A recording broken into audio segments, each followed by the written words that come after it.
வலைக்கும் வரஹ்மத்துல்லாஹ். இந்த வீடியோவில் நம்ம என்ன பார்க்க போறோம்னா மிக்சர் ஆயில் டேப் மாட்டிட்டு இருக்கிறேங்க. அதில் சில கம்ப்ளைண்ட் வந்து மாட்டும் போதே அது என்ன கம்ப்ளைண்ட் அப்படி சொல்லியிருக்கேன்.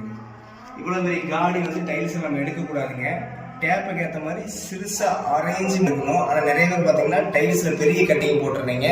கட்டிங் போட்டால் ஃபினிஷிங் எப்படி இருக்குங்கிறத நான் டேப் ஃபிட் பண்ணிட்டு காமிக்கிறேன்.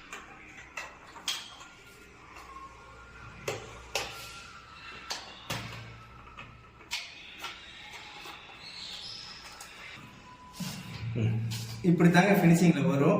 நம்ம இந்த காடிக்கு பட்டிமா வச்சு ஒயிட் பேஸ்ட் வச்சு நம்ம கிளியர் பண்ணுவோம். ஆனால் அப்படி கிளியர் பண்ணுறத விட கட்டிங் ஆரம்பத்திலே ஃபஸ்ட்டு கிளியராக நம்ம கரெக்டாக கட் பண்ணோம்னா இந்த மாதிரிலாம் ஹோல்ஸ்லாம் தெரியாதுங்க.